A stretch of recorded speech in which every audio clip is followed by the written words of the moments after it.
Hello, freedom seekers. Welcome back to another episode of the Freedom Lifestyle podcast series. This is a show for anybody who is done living by somebody else's rulebook and ready to start designing a life that actually feels like their own. I'm your host, Sam, and I am so glad that you're here. Today, we're kicking off with something that I am a little embarrassed to admit, which is that I still find myself having thoughts creep in where I really worry what people think about me and whether they approve of my lifestyle and whether they perceive me as succeeding. And I don't know if it's because I've just had a really bad luteal phase this month or what's going on, but I've been spiraling about it more than usual. And I think the thing that embarrasses me the most is this follow-up thought of, shouldn't I be over this by now? Shouldn't a decade of doing the work, lifestyle design, intentional living, telling other people how to do this too? I mean, shouldn't that just give me unwavering confidence in my choices and what I deem as a good and successful life? Well, you guessed it, womp womp womp. Turns out that is not enough. So let me paint the scene, one that I know you have found yourself in countless times. You're at a social event, you're meeting new people, and you start doing that thing, that kind of gross but very utterly human thing of sizing each other up, right? Figuring out what everybody else does, placing people in your mind for context, and having to answer the awful question, what do you do? I watched as a few people kind of glazed over my answer when I shared what I did with not really much interest. You could just tell there weren't follow-up questions, and we just all quickly moved on to somebody else in the group who we all decided's job was more interesting. I think they were head of product at a tech company or something like that, which, yeah, obviously that's cool. And I wanted to know about that person more too. But it was planting a seed for something that began to grow and build over the next week. A few days later, Jared and I went skiing, and it was a Tuesday afternoon. The ski season just ended here in BC, and we wanted to get a few final days of spring skiing in. And to me, being able to ski midweek when there are no lines and you can just go capture run after run after run and not have the traffic, I mean, I love that flexibility. For me, that feels like success.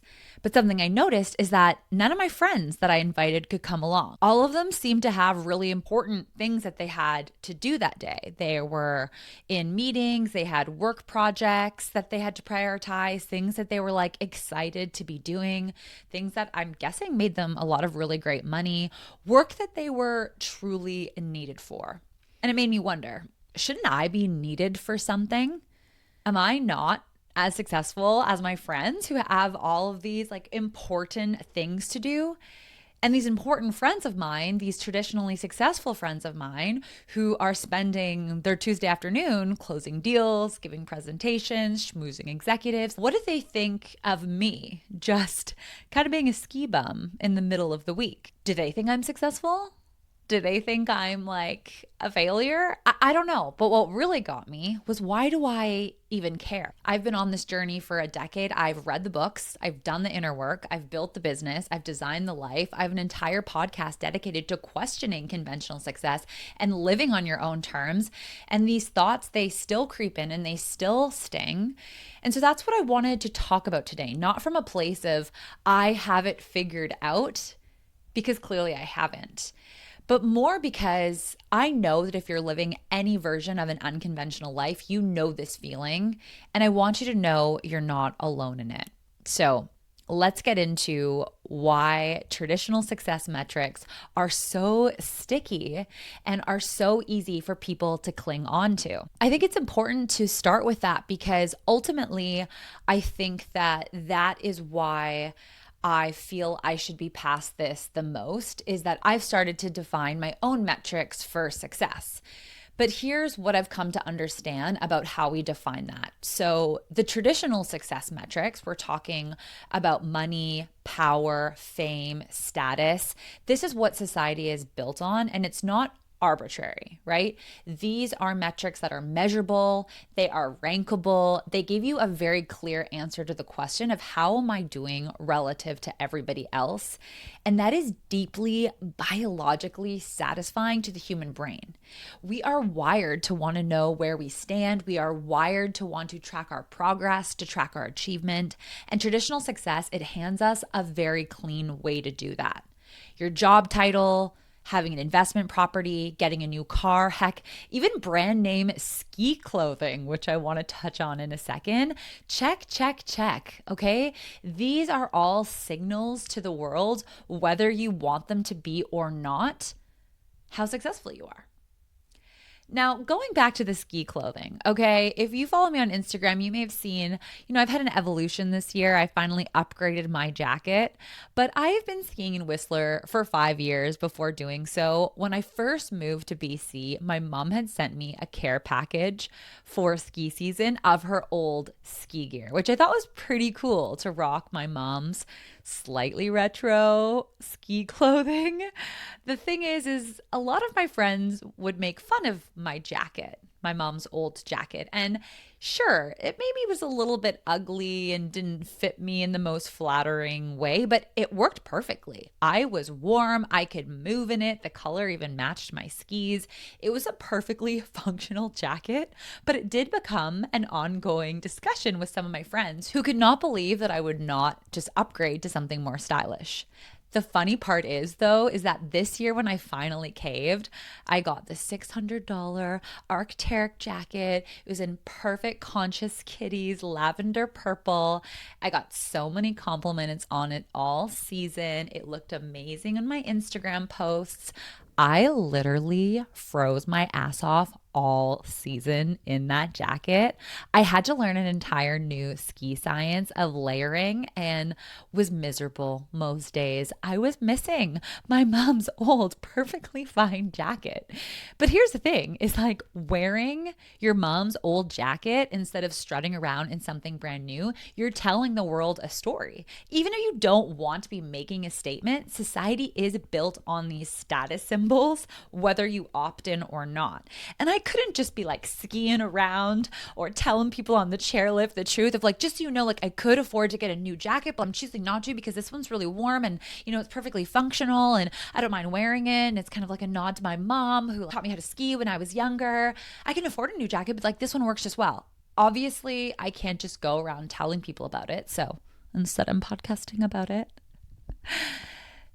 But I had to rock it and I had to opt out of these status symbols, and the world didn't get to see the choice and the reasoning behind it. When it comes to deciding what your own version of success is and opting out of other traditional metrics, building your own freedom lifestyle, right? Building your own metrics, that can be harder to quantify how you're doing relative to everybody else. Not only just like how you think you're doing, but also how society thinks you're doing and how society tries to place you. Making a purchase or not making a purchase sometimes, that are tied to my personal values instead of clout, like choosing to ski on a Tuesday afternoon instead of going to a meeting that would have made me money. For me, these are decisions that feel like wins that reflect my values, and that is ultimately what I'm optimizing for.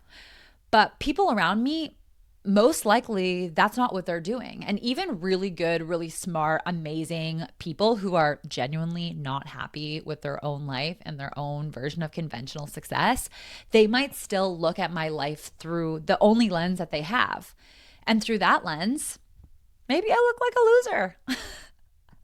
Maybe I look like I'm not winning at all. And they're not going to say it to you directly, but you'll feel it sometimes. When this subtle reaction, when you explain what you do or how you spent your summer and what you're working on these days, the follow-up questions that they have that just have like a little bit of judgment underneath it, that's the tax. That is the freedom tax. And it's important that you name it if you want to keep living life on your own terms and actually feel good about that. So let's get specific for me, okay? The loud thoughts that still creep into my mind that I haven't been able to fully separate and have disappear. I think getting specific is really helpful. For me, I catch myself wondering, do people just see me as this like struggling content creator who can't hold on to a long-term contract, who moved to a small mountain town because she couldn't afford to buy property in the city, who rewears the same outfits over and over again at festivals because she can't afford to keep up with the trends, who flies economy instead of business class? I wonder what people think about those choices.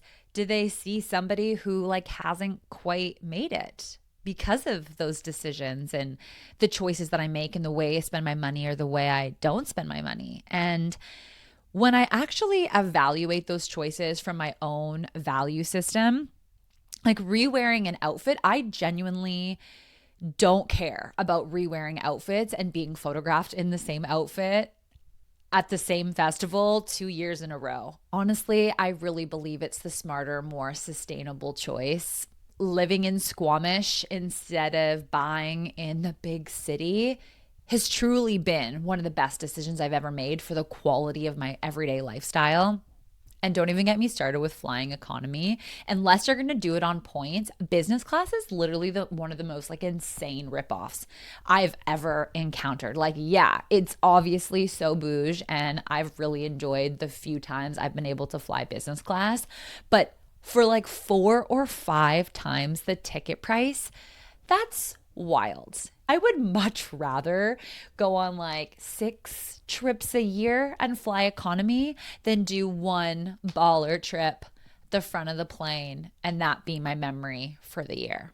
So I know that. I know what my values are, but the second I step out of my own value system and into somebody else's gaze, even hypothetically, right? Like even just imagining how I might look from the outside, those doubts can creep in.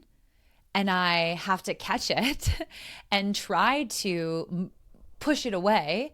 But I'm still surprised every single time when it happens, because I start to spiral a little bit and I start to question myself and like, have a burst of like, oh my God, maybe I should do this or buy this or make this decision differently. And I'm surprised every time that it still has so much power. But the scary thing is if it happens to me, somebody who like really thinks deeply about this stuff, okay? I have truly built a meaningful and intentional freedom lifestyle for myself. If that comparison reflex still shows up for me, how is anybody gonna get through this and stick to having a freedom lifestyle and a life that aligns with their own value system? Over time, the thoughts are quieter. Over time, they're faster to pass for sure, but they are still there. And I think it's important that we acknowledge that, because especially if you're newer on this journey and you're just waiting for a day that it stops bothering you completely, I don't want to lie to you, it might never go away. But what you can do is change what you do when those thoughts show up. So here's the practice. The goal is never to never feel the comparison. The goal is to get faster at noticing it, naming it, and then consciously choosing your values anyway. And you have to do that every single time. Okay. The thought comes in, oh my gosh, did they think I'm successful? Do they think I'm a failure right now? Instead of spiraling, you got to push it away. You see it? Oh, there's that thought again. There's that thing that's holding me back, that's been there my entire life, worrying what people think about you and never actually knowing what they do think about you. Oh, here's that thought again.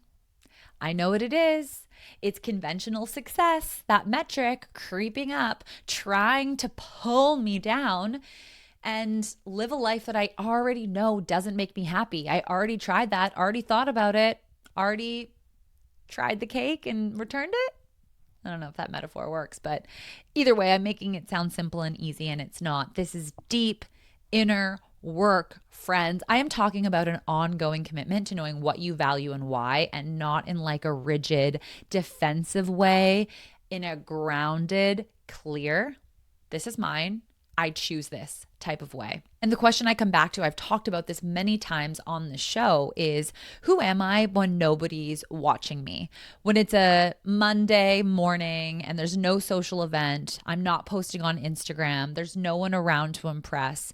Because that type of person, who you are when you're not being evaluated, the types of choices that you make then, that determines whether you're living in alignment. That gives you an idea of what your true values are, because they're going to be a reflection of how you want to spend your time and what's valuable and important to you.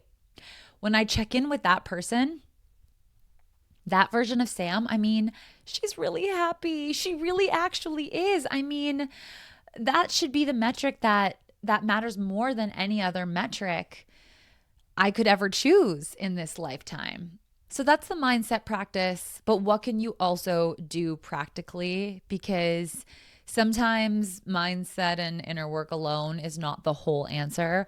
There are other things you can do to intentionally design your life in a way that makes it easier for you to feel confident in your choices and sustainably move towards a life that reflects your values and is in alignment with who you are. And one of the most underrated things you can do if you're going to live any type of unconventional life is to build a community around you of people who are measuring things the same way that you are. You need to be around people who get it, who you do not need to explain yourself to, who look at your Tuesday afternoon and think like, yeah, obviously you're going spring skiing. That is the whole point. And that is one thing that I find a lot easier when I'm living in Squamish or when I'm even spending a lot of time in Costa Rica, kind of like my home away from home. These are places that tend to attract a lot of people who have intentionally made similar trade-offs and are optimizing for similar things. Like they have their own version of the freedom lifestyle. It might not look exactly like mine, but they have intentionally chose to base their life somewhere where the traditional success metrics are not as forward and not as in focus than you would probably find in a city. When I'm around those types of people, I feel so much more calibrated. I feel like my choices are so much more obvious. My values feel really solid. And sometimes I take it for granted. I'm just living a life in alignment and confidently designing my day and telling my friends and people around me what I'm doing, and usually meeting up in the middle of the week to do the same things. But as soon as I go somewhere to another community that is built on more traditional success metrics, whether it's an industry event, a certain type of social scene or party, a big city lifestyle, I can feel that shift almost immediately. Not that anything is wrong with those environments, but I do notice a big difference in terms of how I feel about myself in those environments, how I hold myself, how confident I am in social settings. And something that I also need to be really honest about is that finding intentional community is one part of it. But like for me, and I can only speak for myself here, also being able to spend time with people who are not living with the same values and priorities as me, and being able to maintain some of those relationships or being able to be part of those other types of communities, that's always been important to me. It would be a lot easier for me to just cut people and places out of my life entirely and just choose to exclusively be in spaces where I'm more comfortable. And for a lot of people, that completely works. It's such a hack. They never look back and it's just in harmony for them. For me, I want to live in harmony with various types of people. I think it's important for my growth. I find it interesting. And there's a lot of people I love that do not have the same value system as me. That's just the truth. And it's something that I've accepted. And I've realized you don't have to value the same things as me for me to love you. There's some values that I'm like, I'm going to probably spend my entire life trying to get you to see my perspective and make some different choices because I feel very like passionate about some things, veganism. But for the most part, I accept you and I deeply want you to accept me. And if you don't, Most of the time, I'm going to be okay with it, but every once in a while, I'm going to panic and be like, oh my gosh, they judge me. And so I've got to find a solution for this to be able to live in places and be with people who do not see the world the same way I do. And that's ultimately my work to do. It would be so much easier to just stay in my bubble. And for you, maybe that's exactly what you need. But maybe you've always been the different one in your group or in your family. And maybe you really like your group and your family. So then what are you going to do about that? And friend, we can do that together. That is definitely my ongoing work. So I want to leave you sitting with that question too, not providing you an answer, but give you a prompt to just provide awareness around that and know that if you are going to be living a life that is alternative to what the masses are doing, this is your part-time job. It really is if you want to sustainably do it. You don't need everybody to see you as successful. You genuinely don't, because most people are going to measure life with a ruler that has nothing to do with what you're building. And that's okay. As Mel Robbins says, let them. But what you do need to do, and the one thing that only actually matters, is to be able to look at your own life clearly and honestly and see it for what it is, not through somebody else's eyes, not through society's metrics, but from your own. And when that doubt creeps in, because it will, even after years of doing the work, notice it, name it, and choose your value system anyway. So do you think I'm successful? Sam, the host of the Freedom Lifestyle podcast series. I wish I could say I don't care, but I do, and I'm working on it, okay? Do I think I'm successful? Hell yeah, I am literally living my dream life every single day. And that's what I hope for you too, freedom seekers. So follow me on Instagram at Sam La Liberty, or catch me on a mountain somewhere pretty much every Tuesday afternoon. Until next time, enjoy your freedom.